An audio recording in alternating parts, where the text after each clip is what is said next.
안녕하십니까. 신영일의 비즈정보 플러스입니다. 추운 날씨에 먹기 좋은 음식 하면 꼬막을 빼놓을 수 없는데요. 꼬막에는 필수 아미노산과 단백질이 풍부해서 아이들의 성장 발육에 도움을 주고 베타인과 타우린이 많이 들어있어서 숙취 해소에도 효과가 있다고 합니다.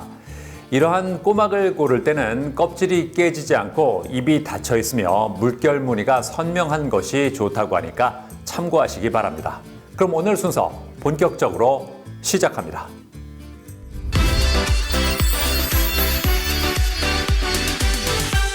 피부도 어떻게 관리하느냐에 따라서 나이보다 어려 보일 수도 있고 더 들어 보일 수도 있다고 합니다. 이에 따라 요즘에는 안티에이징 시술을 통해서 피부 관리에 공을 들이는 사람들이 늘고 있다는데요. 자, 그래서 이번에는 안티에이징 시술 중에서도 레이저 리프팅에 대해서 자세히 알아봤습니다. 나이보다 어려 보이는 동안은 남녀노소를 불문하고 누구나 바라는 외적인 요소일 것입니다.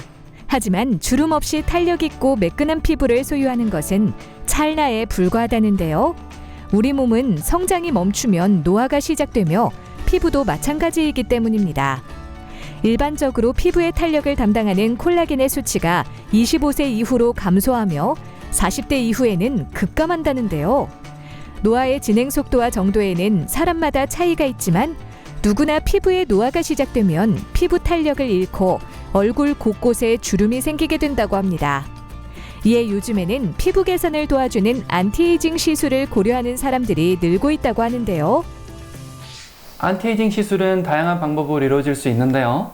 많이 진행하는 시술의 종류에는 색소를 해결하기 위한 레이저, 주름을 완화시킬 수 있는 보톡스, 볼륨 증강을 통해서 본인의 아름다움을 드러내는 필러, 그다음에 윤곽을 개선하기 위해서 특수실을 사용하는 실 리프팅, 탄력 개선이나 주름 완화를 해주는 초음파, 고주파 리프팅 등이 있습니다.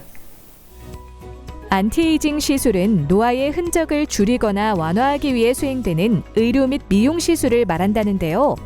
대표적인 안티에이징 시술로는 레이저 리프팅이 있으며 그 중에서도 초음파 리프팅 방법을 선호하는 추세라고 합니다.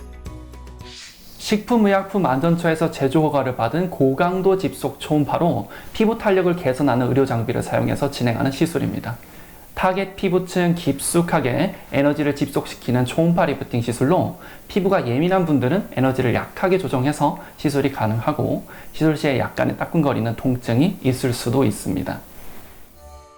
이 리프팅은 근막층과 진피층의 온도를 올려주어 콜라겐 생성을 촉진시키고 리프팅 효과를 기대할 수 있는 시술 방법이라고 하는데요.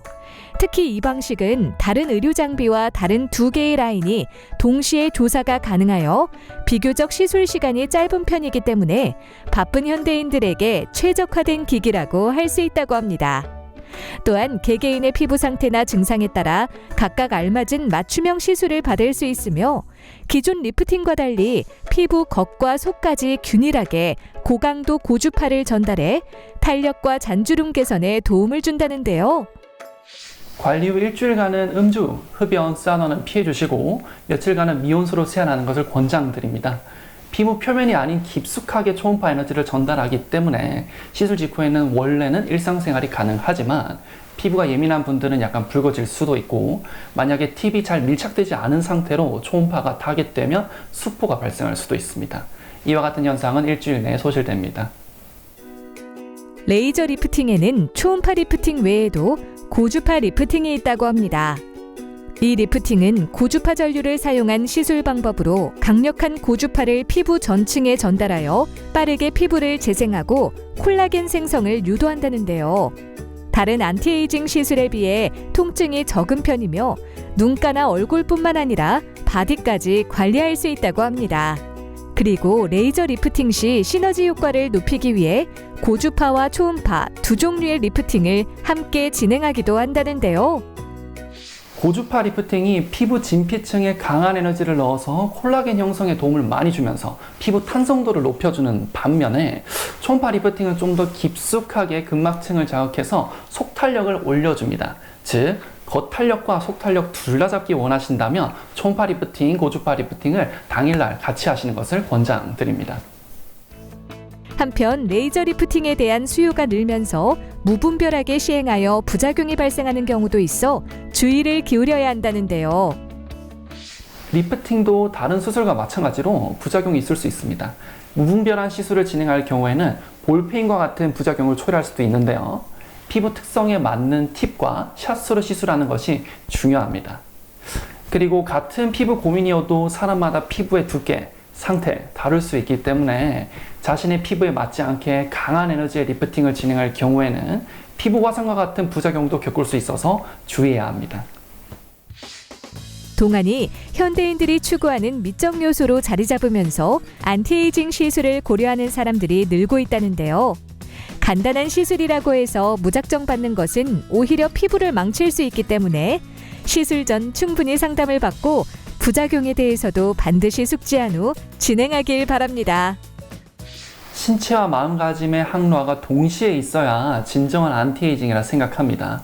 마인드가 영한 사람들은 생활 습관 등의 관리에서도 신경을 잘 쓰기 때문에 미용 시술 후에도 경과가 좋은 편이 많지만 그렇지 못한 사람들은 경과가 덜 따라오는 경우가 많습니다. 마인드, 라이프, 바디 커넥션은 노화가 진행되면서 더 두드러지게 보이는데 그렇기 때문에 웰빙을 위해서는 안티에이징 마인드를 갖추시길 권장드립니다.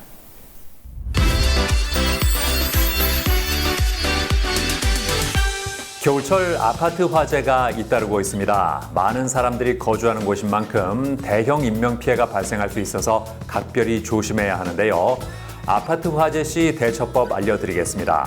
먼저 화재가 발생하면 지상으로 신속하게 대피하는 것이 가장 중요한데요.